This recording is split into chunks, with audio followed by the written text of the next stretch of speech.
เดอะคิงส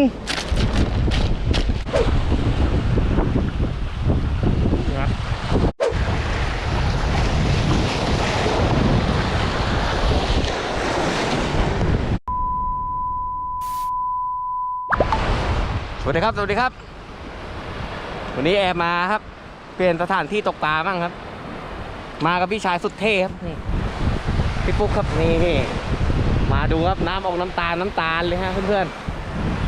เดี๋ยวเราเดินไปหาที่ก่อนหาที่ตกปลากันเพื่อนๆเดี๋ยวเจอกันครับเดี๋ยวถึงหมายก่อนโอ้ดูครับเพื่อนๆสีน้ำว้าวน้ำขี้โคลนครับน้ำขี้โคลนขึ้นน้ำตาลเพื่อนเราจะมาดูเนี่ยเราจะโดนปลาไหม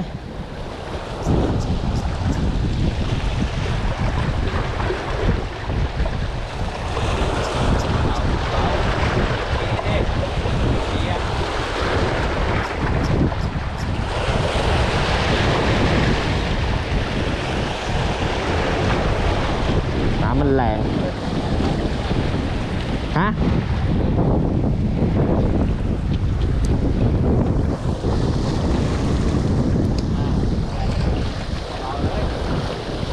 เคาะเบาๆติด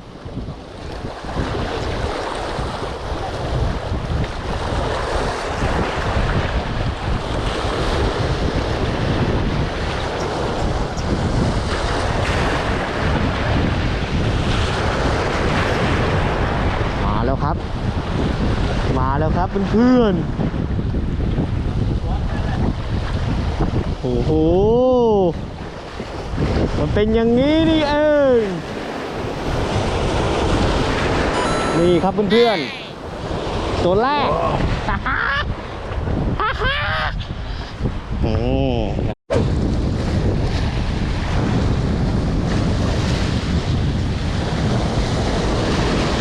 ปลากัดยากครับ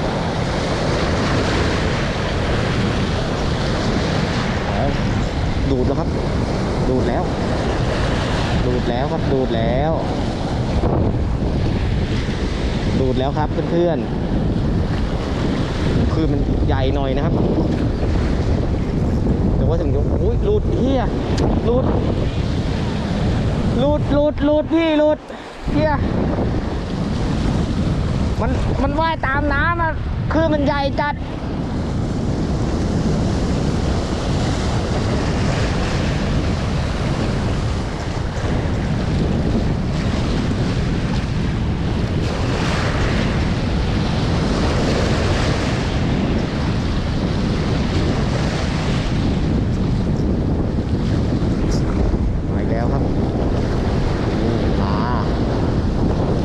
ตัวไม่ใหญ่ครับพอมีไซส์ครับไม่ค่อยใหญ่มากนี่สอดมันย่อไปใกล้ๆเลย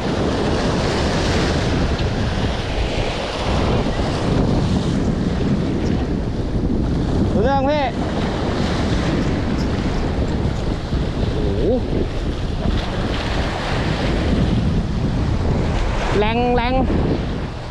แรงน้ำแรงเรามายอดกุเลากัน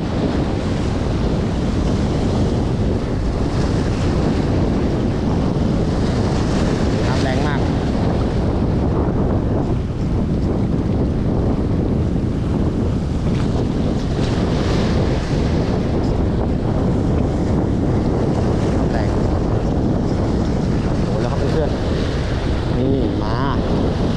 มันกินแบบว่า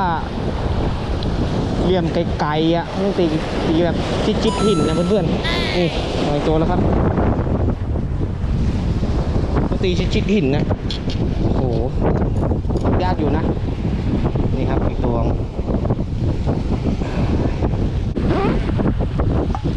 ไม่ขึ้นกันเลยอ่ะ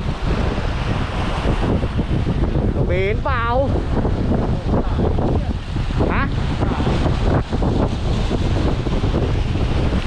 ที่ใส่อะไรแล้ว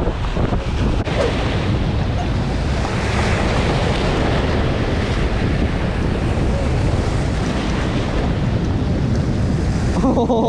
โหแม่งขึ้นโคตรไกล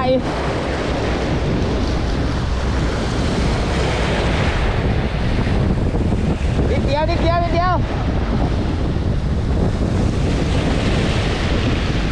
อุ้ยนิดเดียว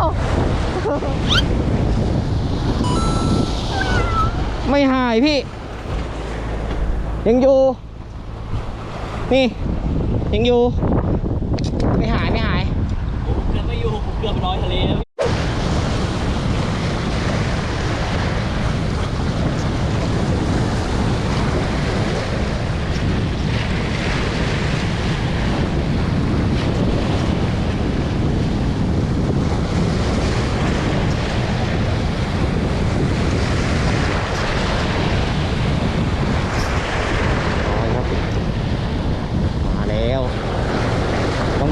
สิป๋ามันต้องกัดสิเธอมันต้องกัดสิป๋าเธอติดอะไรไม่รู้แหละว่าเราไม่ใส่สามทางแล้วกลัวโอ้โหขาก็ไปติดนี่นี่ครับไม่ใส่สามทางพี่ ไม่ใส่สามทางครับนี่จัดไปตัวครับนี่จะนอนเลยล่ะโอ้โหปลาหลุดแช่เสียงว่าจะนอนตกไม่ทันได้นอนโอ้ยโทษพี่คันมันยาวมันดูลุ่มล่าม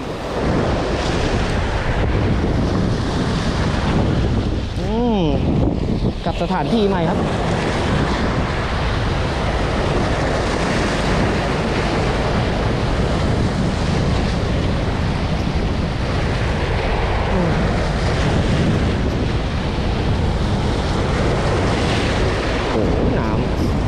โดนครับนี่มันต้องโดนอย่างนี้นี่มันอย่างนี้พี่โลสามทางครับปั๊มอย่างเดียวครับถึงจังหวะนี้ต้องปั๊มครับโอ้มีไซส์ครับเพื่อนๆโอ้โหเฮียเดอะคิงมีไซส์ครับโอ้ตัวนี้ว่าต้องถ่ายรูปสักหน่อยแล้วแบบนี้ครับมีไซส์The King พี่ The King โอ้ยผ่อนได้ไหมฮะผ่อนได้ไหมหน่อยใช่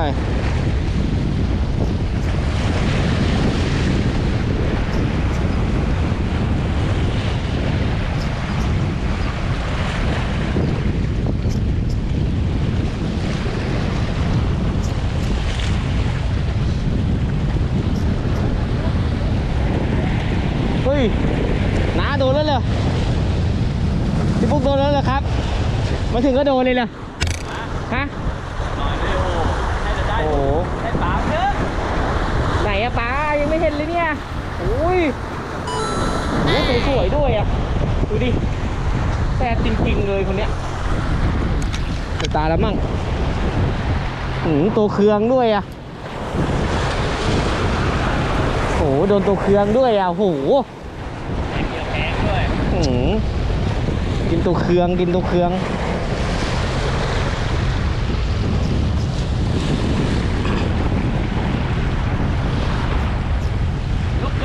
ลึก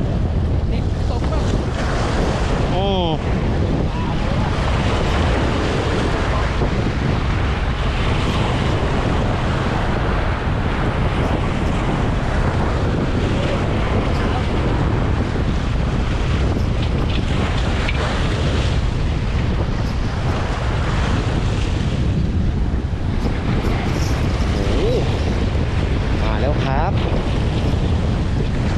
เราก็ไม่ยอมพี่ปุ๊กเหมือนกันนะ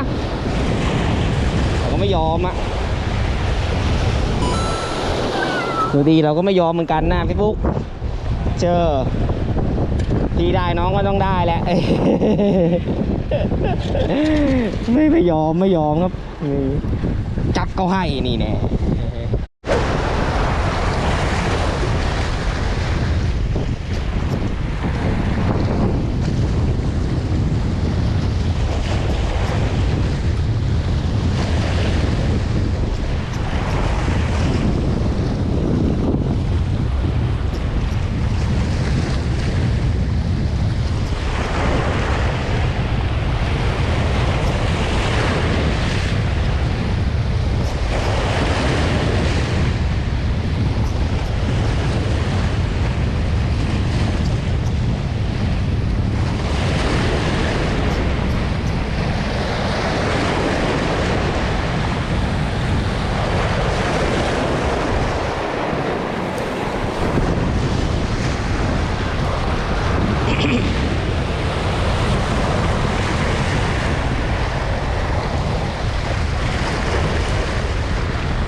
รือเปล่าโอ้ป๋า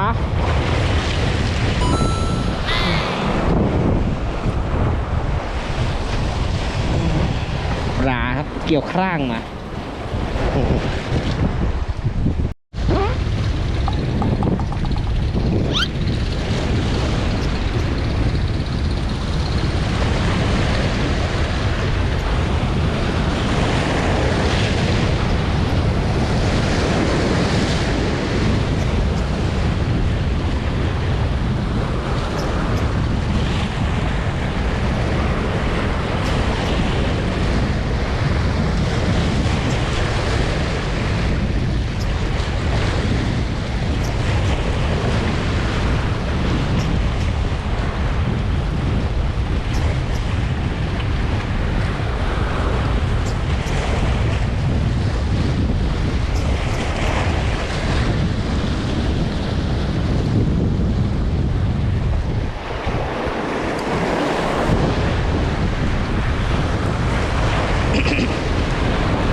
ดูดิโหคือวันนี้ปลามันก็กินนะถ้ามีตัวพยายามเคาะไปเรื่อยๆให้เหยื่อมันถึงพื้น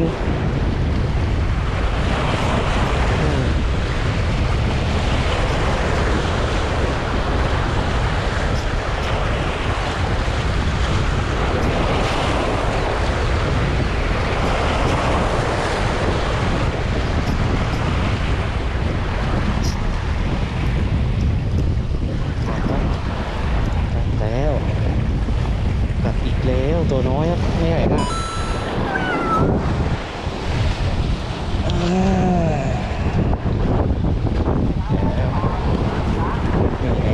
วัดไปเต็มเลยลึกเลยโอ้โห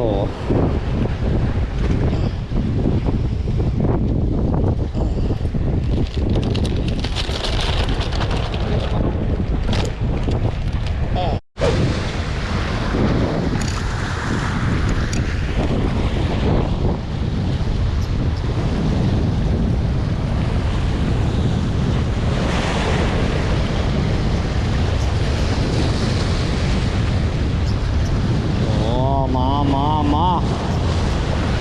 วัดดวงครับมีตัวอีกหรือเปล่า100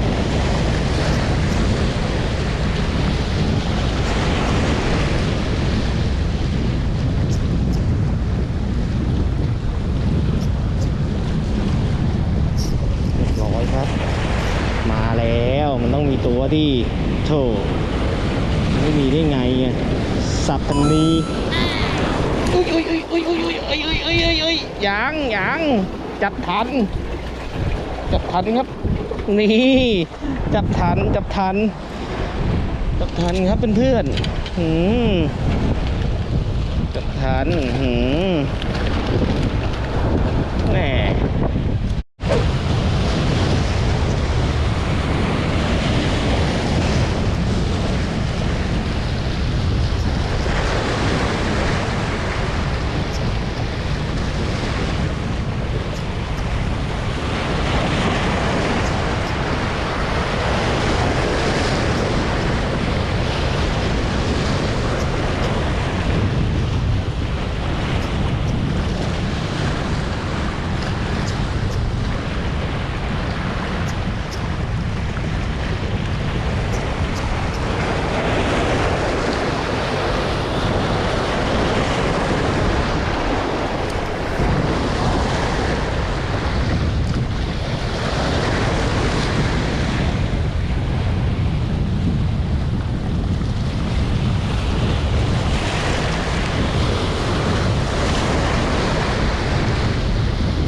ครับ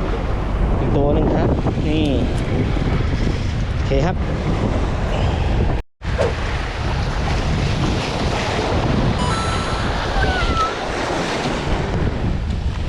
กุดจับ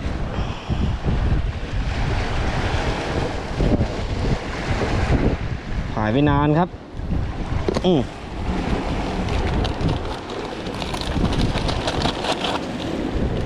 ถุงจะแตกแล้วเพื่อนๆถุงจะแตกแล้ว นี่มาดิอ้าวไม่ใช่นี่นี่ว่าเฮ้ยไอ้นี่อะไรนะกระมงอะมงหางเหลืองปะ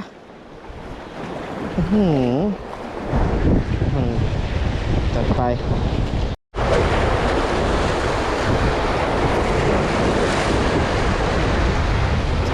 หินดุมากที่เนี่ย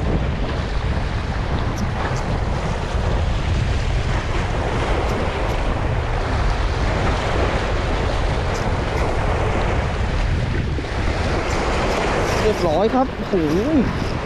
กัดดิมาอีกตัวแล้วนะครับพี่มาอีกตัวแล้วนะครับอยู่น้ำมึงดิอยู่น้ำเนี่ยอยู่น้ำโพเล